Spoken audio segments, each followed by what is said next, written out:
A síndrome de fibromialgia é uma entidade clínica que se caracteriza por dores musculares difusas, espalhadas pelo corpo.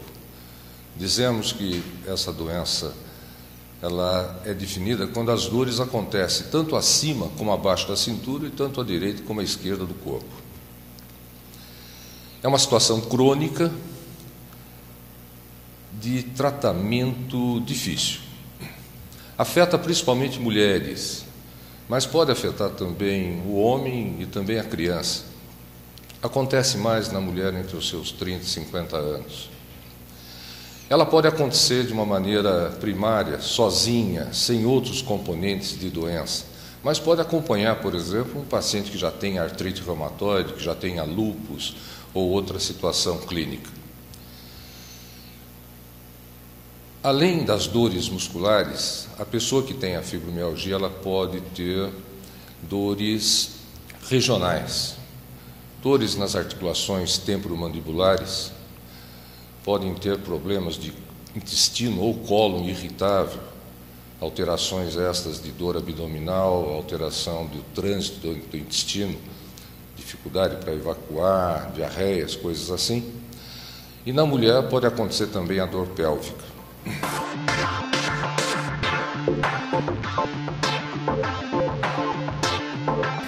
Muitos desses pacientes apresentam chamado sono não reparador. São pessoas que, dormindo bem ou mal, acabam, ao despertar, sentindo-se extremamente cansados, como se não tivessem dormido. Isso gera uma situação de indisposição, uma situação de mal-estar, de mau humor, que dificulta a realização dos trabalhos diários, seja de uma dona de casa, seja numa empresa. Os profissionais têm dificuldades para exercer as suas funções. A fibromialgia, ela não tem assim uma causa definida, mas existem componentes que permitem saber que há uma disfunção do funcionamento do cérebro no que diz respeito à analgesia. O cérebro perde a capacidade de controlar a dor e qualquer estímulo doloroso vai se prolongar, vai se cronificar. Há uma deficiência de neurotransmissores, substâncias químicas que atuam no cérebro principalmente para mediar essa situação de analgesia, e tudo isso se desenvolve após alguma situação marcante para a pessoa. Às vezes, situações que aconteceram na infância, abusos que aconteceram na infância, traumatismos, decepções na vida de adolescente, na vida adulta, situações que perturbam o emocional da pessoa.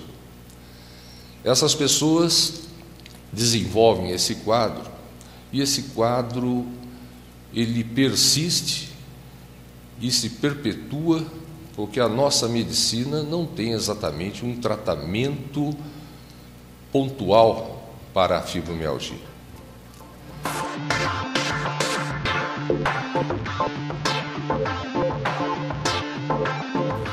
Se tentarmos realizar exames para verificar a situação da fibromialgia, verificaremos que não há alterações nos exames laboratoriais, não há alterações nos exames que verificam a inflamação.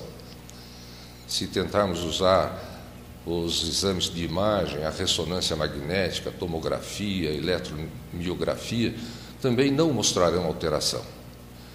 Está para ser colocado para a utilização da população, principalmente nos grandes centros fora do país, um tipo de tomografia que permite detectar alterações no cérebro das pessoas com fibromialgia, mas ainda em fase de estudos, mas logo estará público. As pessoas com fibromialgia, elas têm dificuldades, principalmente dos que as cercam. Marido, irmãos, pai, mãe, colegas de trabalho, olham aquela pessoa que se queixa de dores e não acreditam que aquela pessoa tenha todas essas dores, todas aquelas queixas.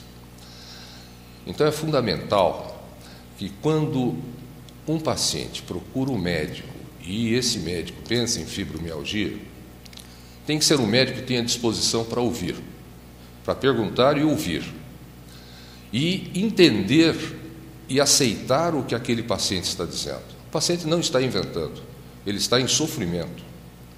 E é fundamental que ele conheça o que ele tem, ele aprenda sobre a fibromialgia e mais, faça com que os seus familiares, colegas de trabalho e amigos também entendam, para saber que ele está tendo um problema e esse problema para ele é altamente ruim. Esse é um ponto fundamental quando pensamos em fibromialgia. Não podemos imaginar a fibromialgia apenas como uma situação de dor, mas uma situação em que o emocional vai estar alterado de uma maneira importante.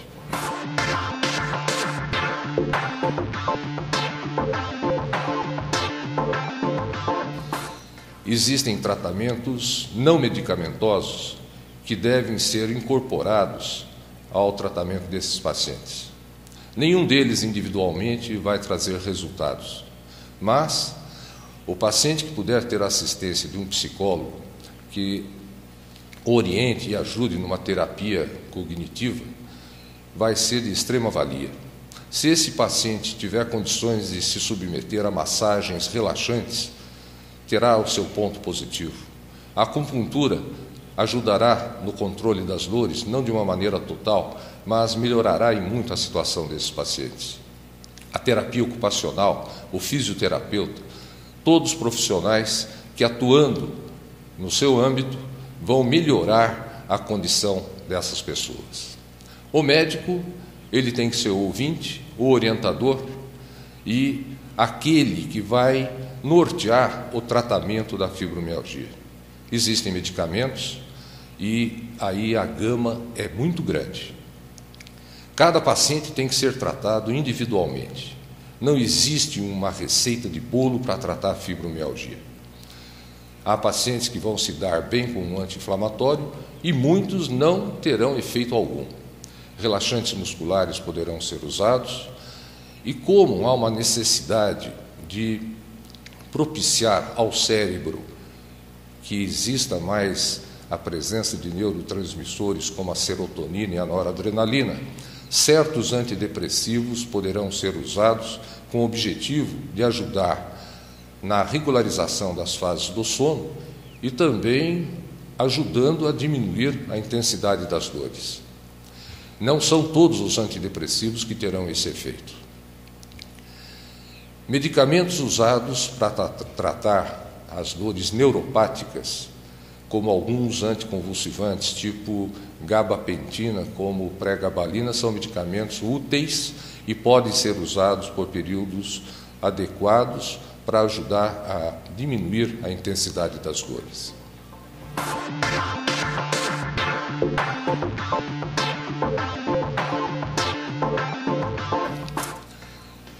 É extremamente importante no tratamento dessas pessoas a atividade física. Os músculos em atividade promovem a produção das endorfinas, substâncias que trazem bem-estar, que trazem alívio da dor. É a situação daquelas pessoas que fazem academia rotineiramente, exercícios em academia, e sentem extrema falta quando não o fazem, porque acabam ficando viciados nessas endorfinas que eles fabricam ao fazer exercícios. O fibromialgico tem extrema necessidade de se submeter a atividades físicas, principalmente aeróbicas. É evidente que se essas pessoas forem para uma academia, forem para um estúdio de pilates, forem para uma hidroterapia, têm que o fazer de maneira extremamente cautelosa, iniciando a atividade de maneira extremamente branda, muito devagar, com calma e procurando crescer na intensidade dos exercícios. Aqueles que vão com muita fé e muita vontade por exercício vão ser prejudicados e vão ficar temendo e não gostando do exercício, e vão querer ficar afastados dele para sempre. Mas é essencial que essas pessoas sejam orientadas e procurem as suas atividades físicas com cuidado. Todos têm que ter uma atividade física para, a médio prazo, poderem controlar a fibromialgia.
Hoje vamos falar de um tema que todos nós iremos passar por isso, já estamos passando por isso e já vivemos essa condição em algumas pessoas, tem os que estão nascendo agora, mas é uma condição que vem aumentando, isso dados estatísticos da Organização Mundial de Saúde, somos alguns bilhões ou milhões de pessoas envelhecendo a cada ano. A população mundial, dentro de um contexto geral, ela envelhece. E nos países em desenvolvimento, esse platô, na realidade essa curva de envelhecimento vem crescendo muito. Temos que entender que nos países já desenvolvidos, eles são países com população mais idosa, mais velha, mas eles já estão estabilizados nesse processo. Nós não, nós estamos numa curva de crescimento. E a expectativa de vida, inclusive, vem mudando muito. O que as pessoas têm que entender é que, quando nós falamos na década de 50, a sua expectativa de vida média era 48 anos. Vamos tentar projetar isso. 48 anos, média populacional, tá? Existiam as pessoas que iriam viver até os 90 lá, mas a média populacional vivia até os 48 anos. Agora você imagina, nós saltamos da década de 50 para agora, para 2016, tá? Nós estamos com uma expectativa de vida, já se fala em 78 anos, média. Hoje, quando projetamos tratamento de saúde pública, ou quando fazemos projeções de tratamento, ou quando eu me deparo com o meu paciente no consultório, eu já faço projeção para 100 anos.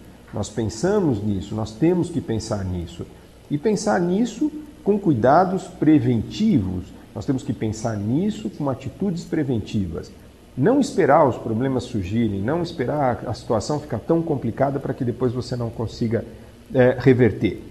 Então, entrando nesse assunto do envelhecer, sim, mas com qualidade, não só de saúde, mas com qualidade de visão. Na realidade, as duas coisas estão imbricadas, né? Eu quero dizer a saúde num contexto geral, né? A pessoa ainda conseguir caminhar, conseguir entender o que está acontecendo, ainda se comunicar. Aqui ninguém está falando de vida eterna, saúde, né? Que nós vamos ficar para a semente, não é isso. Nós sabemos que vamos, mas temos que entender que procurar aí com um pouquinho mais de qualidade. Então, dentro desse processo de prevenção, dentro desse entendimento do que nós podemos fazer para melhorar a nossa qualidade de vida, eu pensei no que eu me deparo no dia a dia no consultório. E uma das coisas que, por incrível que pareça, ainda me deparo com a catarata, né? Que a catarata todos nós vamos ter, um pouco antes, um pouco depois, a discussão toda é essa, quando operar a catarata, quando deixar de operar. O que nós temos que lidar com isso? Como nós temos que lidar com isso? Esperar a minha visão se deteriorar totalmente para depois eu planejar uma cirurgia de catarata, isso já é consenso no mundo todo que não se deve fazer. Existe uma discussão toda, e nós já falamos aqui uma vez, quando operar a catarata, mais precoce, mais tardio e tal. Existe um momento sim ideal, quando você tem a presença da opacificação do cristalino, a média de idade que isso começa a aparecer, existem estudos americanos que dizem que é 50 anos, estudos europeus que dizem que é 55, 60, ou seja, nós vamos ter esse amarelamento do cristalino, nós vamos ter perda de qualidade de visão. E agora a discussão toda não é mais a quantidade. Eu tenho pacientes que muitas vezes com uma opacidade de cristalino, uma catarata importante, mas com uma quantidade de visão razoável, muito boa. Só que a qualidade, a visão de contraste, a visão de cores, a percepção da nitidez está totalmente deteriorada por conta disso. E uma coisa que influencia muito na qualidade de vida, agora voltando para a história da qualidade de vida, a catarata, que é a opacidade do cristalino que nós temos quando nós envelhecemos, né, aquela lente que nós temos dentro do olho que perde a transparência, ela interfere também no nosso ciclo circadiano. Bom, o que é isso? Que é o nosso ciclo de acordar, estar sorrindo, bem-humorados, comer, dormir. Esse ciclo circadiano, que é regulado pela entrada de luz e aí depois nós vamos falar sobre luz azul boa, luz azul ruim, que nós já tivemos a oportunidade de comentar, ele regula o nosso estado moral. Muito bem, a pessoa com catarata, ela tem essa opacidade de cristalino, até por uma questão de proteção da natureza, para proteger a retina da radiação da luz. Só que em contrapartida, ela acaba bloqueando também a luz boa e ela começa a ter uma perda de qualidade de vida. Aí agora nós entramos no outro lado. Porque enxergar não é só enxergar, ver as coisas. Estou vendo aqui na minha frente a câmera, estou vendo as pessoas, ok. Mas a questão não é só essa, a questão é como você está enxergando, com qual qualidade. Enxergar significa eu ir ao banheiro, eu cuidar da minha saúde, significa eu pegar meu carro, dirigir, enxergar significa 80%, 90% das informações que chegam do mundo exterior para nós. Então esse processo de enxergar, que é tão banal, né? Nós acordamos, é obrigatório, eu acordo, abro os olhos, eu tenho que enxergar. Ele é um processo muito mais complexo, muito mais importante do que a gente imagina. E embora muita gente banalize esse processo de enxergar. Então, quando a gente fala assim, vem o paciente no consultório, ele senta e fala assim, doutor, eu estou com dificuldade para enxergar, meu óculos está fraco, né? A frase célebre. E, na realidade, a gente sabe que o óculos ele não muda os seus parâmetros, aquela lente vai ser sempre aquele parâmetro, mas o que está enfraquecendo, sim, ou o que está mudando, vamos falar assim, em termos de qualidade de visão, e sim são os seus olhos que estão envelhecendo. Então, o que acontece? Dentro desse processo, voltando à catarata, que é a opacidade do cristalino, e que muita gente ainda desconhece essa informação, e muita gente ainda insiste em dizer que é uma cirurgia de risco. Ah, claro, toda cirurgia tem seus riscos, mas assim, é uma cirurgia apavorante. Não, eu não vou fazer. E infelizmente tem uma série de situações aí que as pessoas, por falta de informação ou ignorância no assunto, ou por má informação, elas acabam protelando a cirurgia de catarata, os seus implantes, elas acabam protelando esse procedimento por medo, por ignorância, e até um ponto que essa visão se deteriorou. Muito bem, o que aconteceu? Junto com isso, esse cristalino tornou-se rígido, aumenta-se muito o risco de complicações dentro da cirurgia e você passa a ter, sim, uma cirurgia ruim. E aí é toda a discussão. Bom, tá vendo? Eu não deveria ter feito a cirurgia. Não, não é isso. Você fez no tempo errado. A questão toda é essa. Você fez no momento errado. Você deveria ter feito a sua cirurgia no momento mais adequado da sua vida. No momento que você estava com uma saúde clínica boa, no momento que você tinha aquela opacidade não tão enrijecida, que você já estava começando a ter uma queda na sua qualidade de visão. Esse era o momento para intervir. A discussão toda e o feeling e o bom senso do seu médico também vai te ajudar nessa decisão. Não é simplesmente você sozinho. Nós, quando nós somos ignorantes no assunto ou leigos no assunto, nós não sabemos do assunto, eu não tenho condições de discernir se está na hora de eu arrumar minhas coisas, enfim, fora da minha profissão. Eu busco a informação e confio num profissional e transmito essa dúvida e que ele me auxilie nas minhas decisões. Então, catarata, só voltando a esse tema que é complexo, embora ele seja simples, um assunto tão batido, né? A catarata é sim um processo de envelhecimento, existem vários tipos de catarata, mas aqui nós vamos abordar a catarata senil, a catarata da idade, por isso que eu comecei falando em envelhecer sim, mas com qualidade. Então nós temos aqui sim a catarata senil, que começa a se manifestar a partir de uma determinada idade e a média ponderada varia de 50, 60, 65 anos. Existem pacientes que vão até mais para frente, vão até os seus 70 com uma opacidade de cristalino leve, mas ele vai ter a sua catarata. E em vivendo, ele vai ter, né? E é muito comum, chega aquela informação para mim, doutor, isso é conversa, não é verdade, porque minha avó de 90 anos, ela passa a linha na agulha. Pode ter certeza que aquela vozinha não faz nada além disso, ela não consegue ver a televisão, ela não consegue, e realmente ela deve estar com uma qualidade de visão para ver outras informações do mundo exterior muito deteriorada, mas para passar a linha na agulha ela consegue. Por que ela consegue? A explicação é simples. Um olho com uma catarata muito avançada, ou um olho míope, ele consegue enxergar coisas muito próximas. Então a vozinha consegue passar a linha na agulha ou fazer o seu tricô sem óculos. Perfeito. Não é que ela está com uma visão de super mulher ou super homem, não é que ela tem uma supervisão. Isso é um processo de envelhecimento. Só que muita gente confunde isso e fala, não, ela está ótima tal, só que ela não sai da frente, não levanta da poltrona, ela não enxerga nada na televisão. Muitas vezes essa pessoa já está com deficiência auditiva e ainda você tira a qualidade da visão.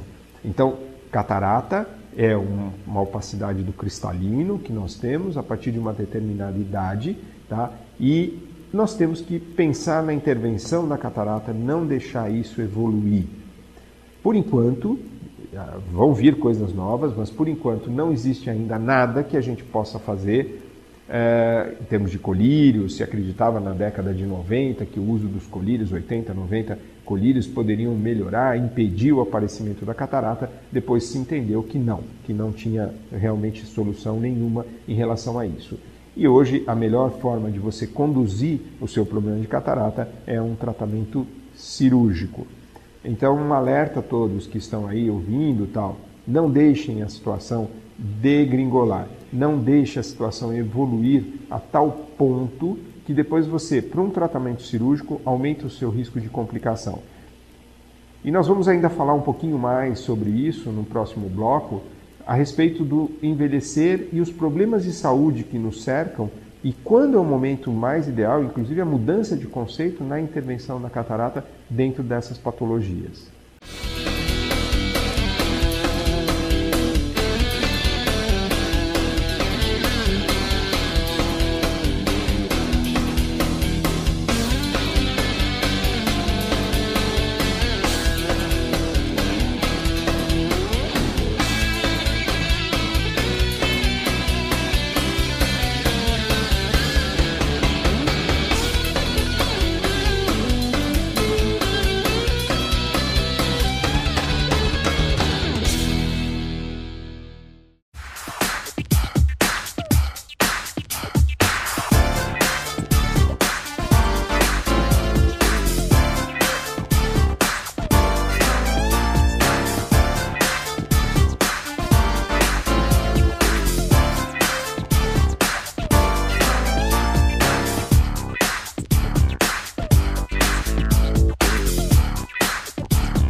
Envelhecer sim, com qualidade de vida e visão. Falando a respeito da catarata, o envelhecimento, esse processo de envelhecimento que nós vamos tendo, vamos passando, todos nós vamos passar por isso. Nós já estamos passando por isso, ou seja, é um processo contínuo, é um processo que faz parte da natureza. A catarata, que é um problema de saúde mundial, inclusive, isso não é só no Brasil, ela está caracterizada pela opacidade do cristalino, ou seja, a nossa qualidade de visão começa a se deteriorar justamente pela deterioração, pela opacidade do cristalino. E essa lente que nós temos dentro do olho, muita gente ainda confunde a catarata com o pterígio, que é aquela pelinha na frente dos olhos e tal, que vai surgindo. Não é, a catarata é uma lente que nós temos dentro do olho, que se forma justamente por uma opacidade dessa lente. Quando intervir? Quando eu devo operar? Quando não operar? Claro que cada caso é o seu caso, cada paciente tem a sua característica e tal, e o seu médico oftalmologista vai conseguir te dar uma ótima orientação em relação a isso. Mas eu gostaria de comentar a respeito de algumas patologias que vêm, e hoje vem aumentando muito, uma condição de saúde muito grave, muito preocupante, né? O Alzheimer. Eu estive recentemente num congresso fora do país, e a discussão toda é: o que está acontecendo? Por que nós estamos tendo uma incidência tão grande de Alzheimer, que se falava antigamente Alzheimer era confundido com demência, e o Alzheimer hoje está se tornando endêmico, e o que nós estamos vendo? Pessoas jovens desenvolvendo essa doença, com diagnóstico confirmado através de exames, e é uma condição preocupante. A discussão toda lá fora hoje, fora do Brasil, é por quê? E o que estaria causando esse aumento da incidência do Alzheimer? Por que eu estou falando do Alzheimer e o que tem isso a ver com a catarata? Na realidade, hoje mudou o comportamento do cirurgião que se depara com um paciente com Alzheimer, e antigamente o que nós fazíamos? Já orientávamos a família: olha, não temos o que fazer, deixe ele assim, ele tem catarata, mas não tem como resolver. Na realidade, por falta de conhecimento, ou por ignorância, ou por outros fatores, nós mesmos, dentro da medicina, nós procurávamos, porque se acreditava que não se podia operar um paciente em condições de Alzheimer. Hoje, justamente, nós fazemos o contrário. Quando o paciente começa a ter sinais, principalmente aquele paciente que desenvolve o Alzheimer numa idade a partir dos 55, 60, 65 anos, ele começa a dar os seus sinais, começa a falhar, o neurologista já está fechando o diagnóstico ou já fechou o diagnóstico, é o momento ideal para você intervir e corrigir o problema da catarata. Por incrível que pareça, mesmo que ele tenha uma catarata incipiente, ou seja, uma catarata inicial, nós optamos por operá-lo, sim, corrigir esse problema. Por quê? Pelo menos o contato com o mundo, o contato que ele vai ter, e embora o Alzheimer é uma doença cruel, porque ele isola a pessoa, ele vai desligando, né, o paciente, o que acontece? Você pelo menos consegue deixar ele com uma visão. Ou seja, o contato com o mundo exterior ainda se preserva. Por quê? Se você esperar essa evolução importante em relação à doença, quando essa catarata se tornar totalmente opaca, você vai tentar intervir numa condição de saúde muito pior. E na realidade, eu estou citando o Alzheimer, mas eu posso falar isso de outras patologias. A condição de saúde clínica, para que você comece já a planejar o seu paciente para a cirurgia, é muito importante. Então, é muito comum a pessoa chegar lá aos seus 65, 70, ainda, assim, muitas pessoas já com uma visão muito baixa e que vem trocando óculos e fica falando que aquele óculos não funcionou, que não sei quem fez o óculos errado, que a ótica fez o óculos errado. Na realidade, o problema não está no óculos e sim na sua condição de visão. E essa pessoa vai protelando e depois ela passa a ter manifestações de saúde muito mais complicadas, alterações de artrose, alterações de coluna, alterações de diabetes, alterações, enfim, clínicas, que aí sim, quando você for, que ela resolver e entender que ela deve ser operada de catarata, você já tem uma condição geral muito mais complicada. Então, hoje, inclusive em relação, voltando ao Alzheimer, hoje nós fazemos a opção por operar os dois olhos ao mesmo tempo. É uma condição delicada, é uma cirurgia delicada, nós sabemos que é uma condição especial, nós fazemos isso de rotina, na realidade é uma condição fora da nossa rotina, porque catarata é uma cirurgia que nós procedemos primeiro um olho, obrigatoriamente, recuperado está esse olho, 7, 10, 15 dias, um mês depois, você faz o procedimento no segundo olho, né? Diferente de uma cirurgia de grau que você opera os 2 olhos ao mesmo tempo.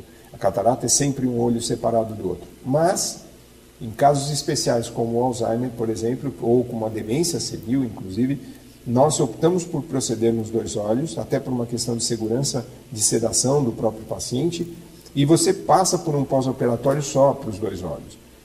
Porque esses pacientes são muito difíceis de lidar. Infelizmente, quem tem um familiar com Alzheimer, ou já conviveu, ou já se deparou no consultório, ou já, enfim, sabe como é, o quanto é complicado isso, e você tendo a oportunidade de resolva o problema. Isso fica uma orientação até aos familiares. Por quê? Muitos familiares ficam assim, não, melhor não, melhor não. Depois, essa pessoa perde, inclusive, a condição de visão.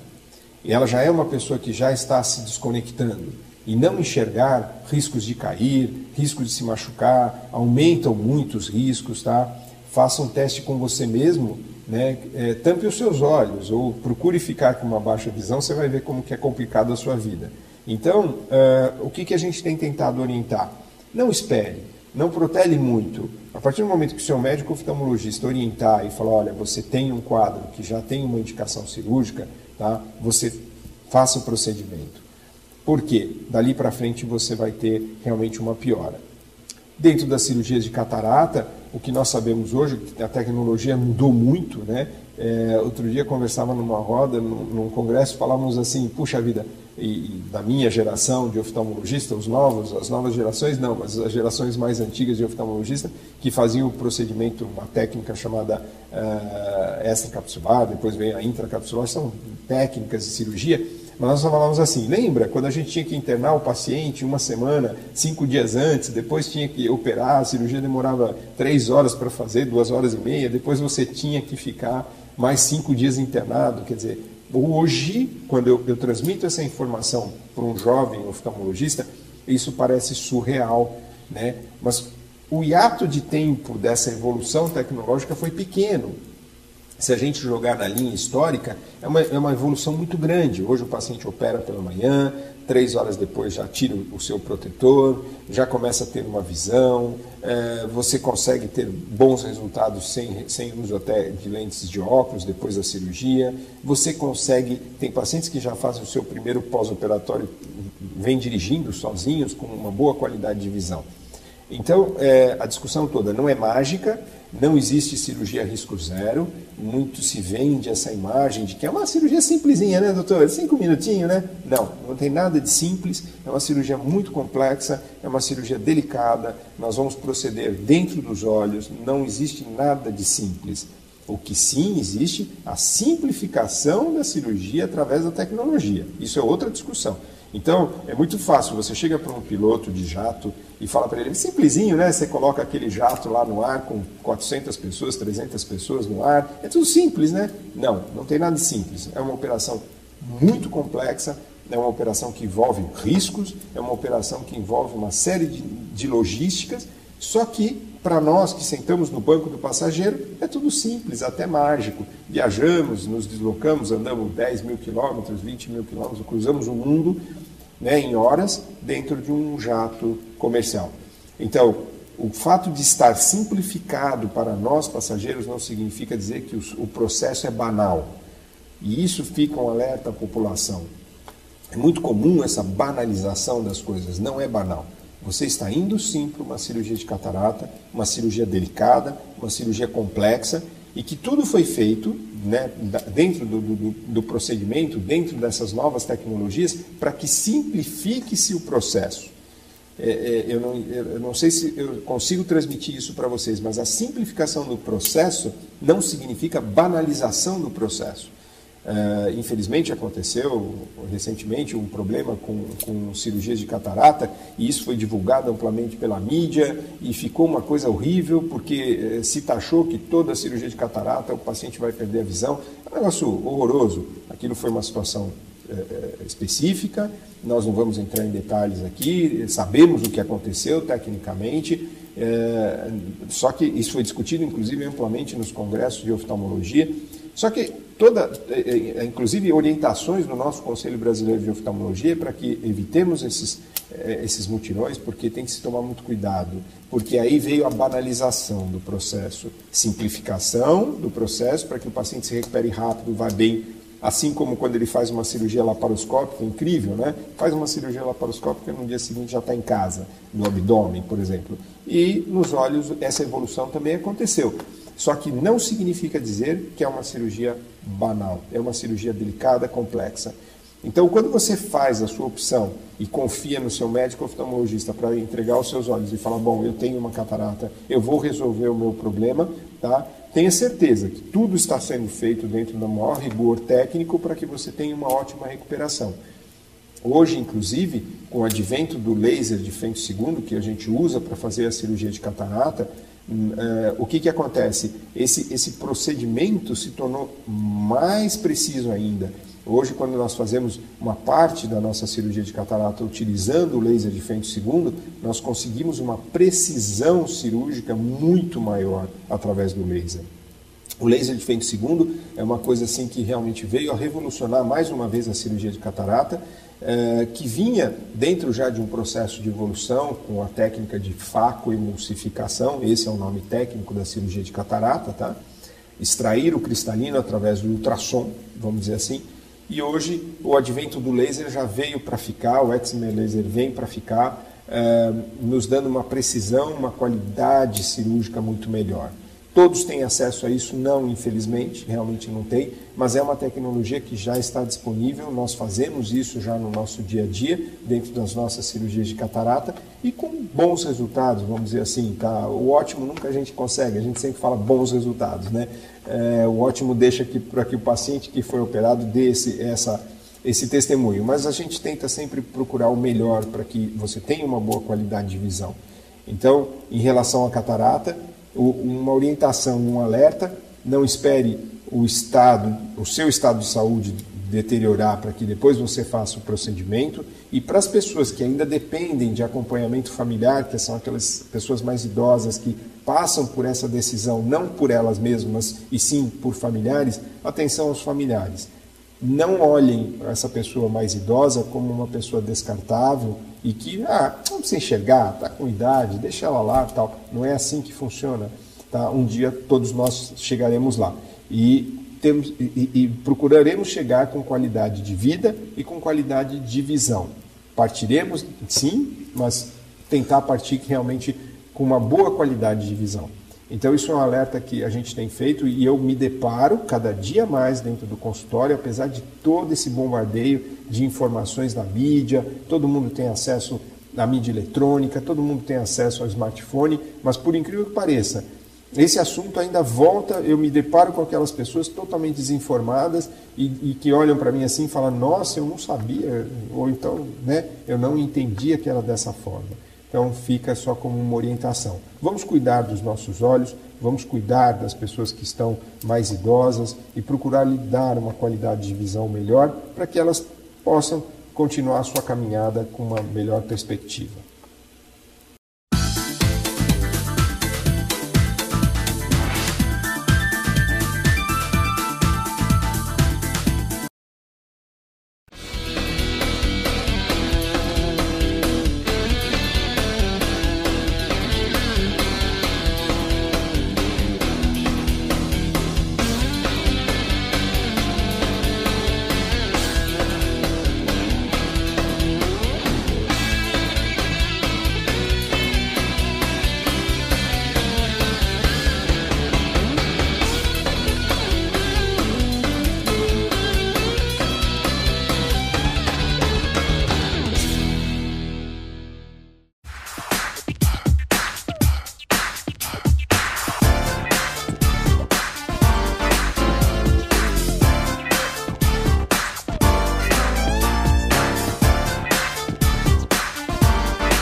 galera, Suave na Rave, mano. Aí eu tô aqui pra mandar um papo reto pra quem pilota, Joe. Não é só nós que faz a correria de moto pra trampar que tomba, irmão. Tá ligado que você que usa a moto pra ir e voltar do trampo ou pra fazer rolê no final de semana é os que mais acidentam, tá ligado? Quase metade dos acidentes fatal acontece de final de semana, Joe. Na maioria na madruga, Joe. Vamos de boa, mano. O trânsito é coisa séria. Siga seguro. Chegar bem é chegar com vida. Detran e governo do estado de São Paulo. Foca no trânsito, foca na direção, Foca na vida.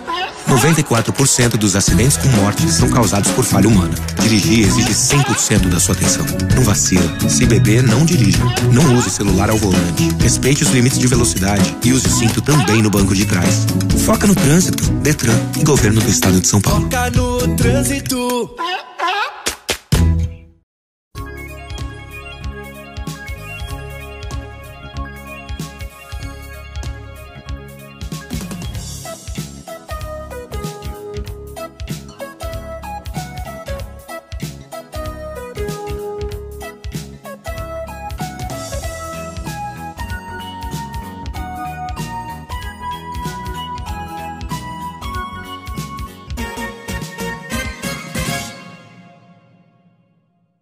A maior causa de acidentes na nossa cidade é a imprudência. Por ano, ela faz quase 20 mil vítimas e tira mais de 800 vidas.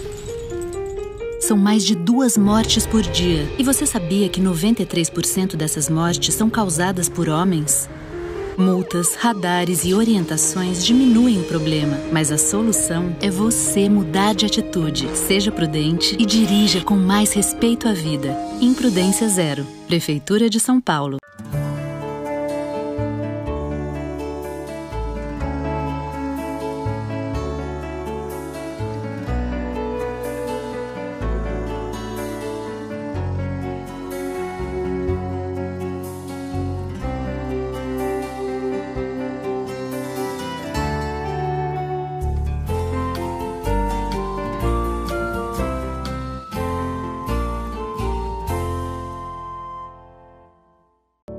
Eu tenho 5 anos e sou filha única, mas eu vou ganhar irmãozinho quando tiver 10.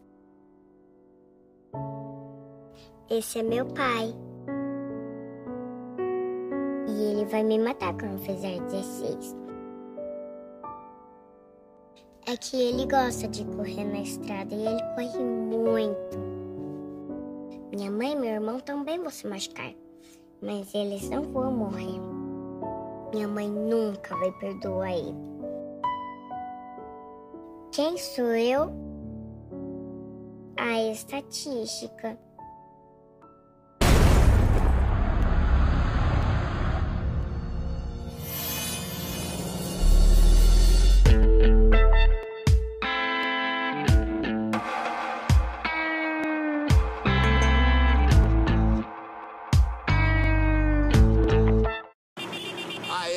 Galera, Suave na rave, mano. Aí eu tô aqui pra mandar um papo reto pra quem pilota, Joe. Não é só nós que faz a correria de volta pra trampar que tomba, irmão. Tá ligado que você que usa moto pra ir e voltar do trampo ou pra fazer rolê no final de semana é os que mais acidenta, tá ligado? Quase metade dos acidentes fatal acontece de final de semana, Joe. Na maioria na madruga, Joe. Vamos de boa, mano. O trânsito é coisa séria. Siga seguro. Chegar bem é chegar com vida. Detran e Governo do Estado de São Paulo. Foca no trânsito. Foca na direção. Foca na vida. 94% dos acidentes com morte são causados por falha humana. Dirigir exige 100% da sua atenção. Não vacila. Se beber, não dirija. Não use celular ao volante. Respeite os limites de velocidade e use o cinto também no banco de trás. Foca no trânsito, Detran e Governo do Estado de São Paulo. Foca no trânsito.